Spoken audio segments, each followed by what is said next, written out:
Going to another story, we want to turn to Haiti, where a number of things have been happening since the last time we talked about Haiti here in the show. And we are very happy to be joined yet again by Dr. Jemima Pierre, who for some reason hasn't gotten tired of us yet and continues to come back, the director of the Haiti and Americas coordinator at Black Alliance for Peace, also an associate professor of African American Studies and Anthropology at UCLA. Jemima, thank you so much for being back with us.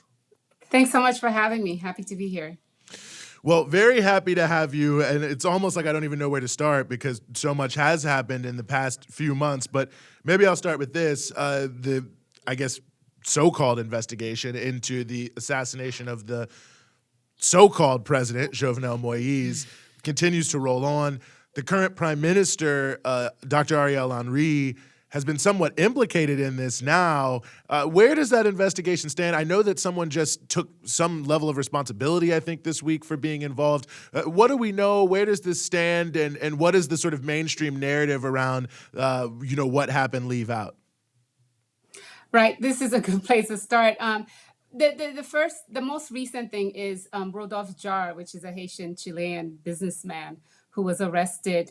But, the thing about Jarre is that he admits to direct participation in the assassination, but he also admits in the New York Times story that he went along with it because he was told that it was approved by the US, right? And so we have to actually, and this comes out in at the end of the story, the New York Times story, which talks about this guy who was, a DEA informant for years because he's been a drug trafficker and so on. So the DEA is all over this, and which is probably why the U.S. has controlled the investigation, which itself is interesting because you wonder, why does the U.S. have jurisdiction to arrest and hold people and charge them? So, for example, they arrested the Colombian mercenary, Antonio Palacios, and he was charged with, quote, conspiracy to commit murder and kidnapping outside of the United States. This is a Colombian national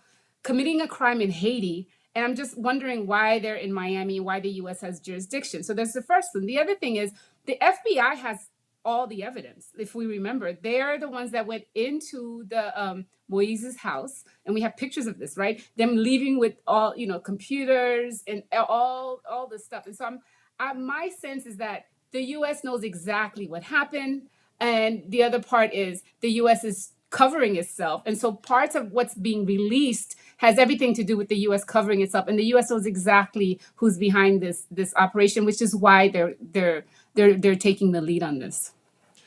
One of the things that's been interesting to me about this is, in the evolving story, is this issue of Jovenel, the list of people, the potential drug dealers and others that, I don't know, he was going to reveal or do something with. And there's sort of an emerging narrative that he was like an anti-oligarchic guy who was getting ready to turn on the corrupt elite, and then they killed him. Now, I don't know if he was getting ready to turn on anyone, but that certainly, when I was on the ground in Haiti, was not what people were telling us about Jovenel. So, I mean, is this revisionist history in terms of, how he's being portrayed in death? Yeah, it's revisionist on a couple of levels, right? Because, I do think they're trying to create this story of, Haitian corruption as being endemic, right? There's something wrong with all these Haitian drug dealers, and so he's just a casualty of consistent Haitian drug wars or drug participation.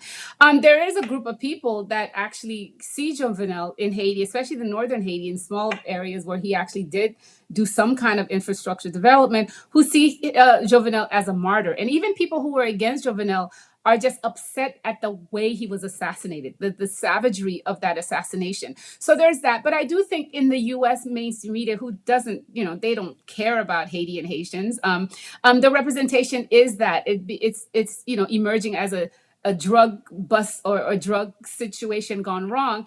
And it helps them to have this narrative, because having this narrative also means that we can't talk about the ongoing complete takeover of the Haitian state by the U.S. and the fact that Haiti is effectively a colony as we are speaking right now. I was as we talked about at the beginning of the show today, I was recently in Cuba, and I mean, Cuba and Haiti are so close to each other geographically, and also, they do work together. They have a relationship and a trade relationship. But what's so striking is how different these two places are in terms of their level of development, and their level of access to basic services, access to basic goods, despite the blockade on Cuba. And I know after the earthquake in Haiti, Cuba actually sent doctors to go help on like one of their medical missions, to provide free access to medical care. And I heard some stories from people who had gone, about how awful it was to see just the level of not just underdevelopment, but also malnutrition among children and these kinds of things. So just while we're on the topic of Haiti, I'm wondering if you could maybe speak to just how devastating US involvement in Haiti has been, owning all the industries and the lack of development that's gone along with that. And I mean, I know, not to take away from this conversation about Jovenel Moïse, but I do think it's important to recognize that just how in control America is when it comes to Haiti, like across the board. Can you give people an idea of that and what it means for the Haitian people? Yeah, the U.S. has been involved in Haiti from the very beginning, and it's all the white European countries as well, right? So as Gerald Horne would say, there's been a counter revolution against Haiti since the beginning, since the revolution, the successful revolution in 1804, right? And and there's a long history of intervention and involvement in Haiti, starting from the formal 1915 to 1934 military occupation of Haiti, by particularly racist Southern troops, right? And this is where the first time the U.S. actually used aerial bombardment on a country, right? And so we have to think about that. But the U.S. has been involved. They supported the 30-year Duvalier dictatorship. And it was under there, that you also had the devastation of the Haitian rice agriculture, devastation over Haitian agriculture, the killing of the Haitian black pigs and replacing them with pigs from the Midwestern U.S. And then in 2004, what really happens is the rising, and that's the difference between Haiti and Cuba. Cuba had a socialist revolution. When Haiti had this chance to have a revolution between 1986 and 1990, it had its revolution and brought into power, Jean-Bertrand Aristide with the Lavalas groundswell movement, one of the biggest movements in Haiti. The U.S. squelched that. The U.S., Canada, and France in particular squashed that, and in 2004 really took control of Haiti. So the U.S. has just been very much involved in all of this, down to the 2006 agreement, 2006 to 2007 agreement with Venezuela for the Petrocaribe funds, right, for development projects that the U.S. was completely against, because this Petrocaribe fund allowed, oil from Venezuela with no repayment for 25 years at 1% interest. And the U.S., forced that and replaced the government so that they can get out of the Petrocaribe initiative. So there's been a consistency. But more recently for me, the problem, it's easy to say Haiti is the most, the poorest country in the Western Hemisphere, right? That's in every single mainstream news line, Right.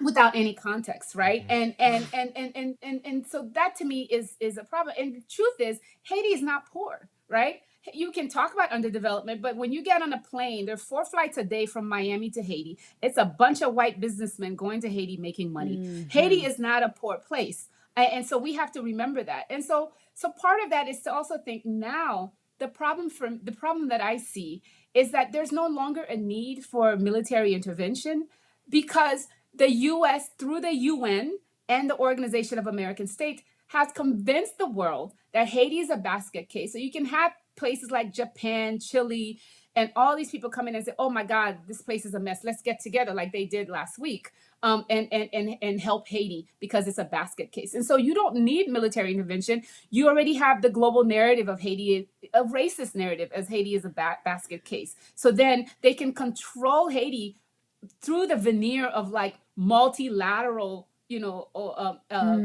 interaction and involvement, when the reality is it's Haiti, Canada, and France that run Haiti right now through its neocolonial puppets. So given all of what you just said, and the reason I wanted to go down that road is because it's just hard to believe that an assassination that was carried out by nationals from across the region with ties to Miami in a country that's so heavily controlled for decades and decades and decades by the US. It's really hard to believe that that could happen without some sort of coordination or knowledge, or at the very least, like you're talking about this kind of cover up now. No, I agree. I think, or there are two things, right? And so we can talk about the gangs, right, in Haiti. And you have Haiti's this poor country, but you have these gangs with machine guns that are like military grade. So where are these guns coming from? Haiti doesn't manufacture guns. They manufacture T-shirts for Hanes, maybe in northern Haiti in the free trade zones. But Haiti doesn't manufacture guns. So how did the guns get into Haiti? Who owns the ports? That's the oligarchy, which is a transnational oligarchy, which has very clear links to the U.S. State Department, right? So we have that. There's nothing that happens in Haiti without the U.S. knowing. And I keep saying this. Just recently, The Intercept had the story about how the former ambassador Pamela White was saying we need to do away with Moïse because he's becoming a liability. Right. And now she's, enraged that the story came out. She's like, well, I wasn't behind the assassination, but they were behind the coup d'etat. They met in Ottawa in 2003, and the US, Canada, and France were behind the coup d'etat. They know everything that is going on in Haiti, and they control Haiti. And, until we can get rid of this colonial power in Haiti, nothing will go on as planned. And the stereotype of these Black crazy people will continue. No, I think it's 100% true. I mean, even we were there for a limited time in 2021, but in 8 days, the difference between how it's reported and what you see, even in the context of the security situation. I mean, we were in some of the, so-called chaotic, super violent neighborhoods, and they were actually not chaotic. And it became very clear that whatever violence is happening is controlled, and that there are people in charge. There's no doubt about that. And that someone, as you said, it's pretty shocking. Arming people, they've got cars. I mean, they're definitely hooked in and hooked up. And it just, how does someone blockade all gas in the country for like 2 months and you're just some random person off the street? I mean, it just doesn't make any sense to me other than for it to be exactly what you're saying, Jemima, and that sort of hidden hand behind the hand is so clear. And one thing I want to ask is, what is the state of getting beyond this sort of neocolonial piece? Because as we know, there is this huge movement that comes out into the street, Haitians of all stripes coming out against Jovenel. And then, of course, there's the assassination, and it changes the political situation. I mean, what's going on with the movements on the ground and in the street, and what sort of proposals are people putting forward to change things? Right. So we haven't seen much agitation because the community is in fear, right? Because of the rise of the gangs. And, we heard about the 17 missionaries that miraculously escaped these arms, which is a joke, but, whatever, right? But miraculously escaped these armed gangs. But the truth is people are being killed and kidnapped, and ransom being made for them. And it's a scary situation. At the same time, there was a movement. There's the Montana Accords, which was supposedly a group of a bunch of different civil society groups coming together to come up with a transition for Haiti. And that, from the very beginning, I was always worried that this is like a bourgeois opposition, even though they had a couple of grassroots groups. And we've seen that. So that so-called opposition has actually been completely captured and taken over. So much so that, there was a meeting in Louisiana last week run by, a former U.S. military guy named, what's his name? General Russell Honoré, supposedly bringing Haitian civil society together in Louisiana, and then, to bring together accords, but then they handpick a provisional government, president. And this is like done outside of Haiti. So you have these different people who are trying to tap into the fact that the U.S. is running Haiti, and they're trying to curry favor with the U.S., France, and the UN. So these, a lot of these professionals from the diaspora in particular, and then the professionals from Haiti who are also anti people, anti lavalas, and anti a grassroots movement. They're the ones jockeying, the neo-colonial Negroes jockeying for favor. And so it's really been sad to watch, because at the same time, what's not being talked about in the mainstream media is Ariel Henry has no legitimacy whatsoever. He was a handpicked prime minister at the behalf of Michel Martelly, the former president who handpicked Moïse. And then the core group in the US came and said he's going to be prime minister. And they kept him on. And now they just announced that past the February 7th date where the new Haitian president is supposed to be in, he can be prime minister without a president. So they support him completely. And he's directly implicated in the murder of Moïse, which has been reported, right? But, the OAS was visiting him last week. You have the same figures, right? Kenneth Merton, who was the ambassador that threatened the former, that allowed the PHTK to come into power. He's now back as the, attaché in Haiti. So they're playing games with us, and they're playing games with the Haitian people. And the truth is, the only thing that will really change this at this point, because the situation is so dire and involves so many outsiders who think Haiti is a basket case, has to be a grassroots movement, on the scale of like a Cuban revolution, because I don't see a way out of this as we're standing right now. No, well, I think that is a very, very well taken point. And we really appreciate you coming on the show again and helping us sort through all of this and updating us on what's happening in Haiti. Jemima Pierre, thanks again for joining us here on The Freedom Side. My pleasure. Thanks for having me.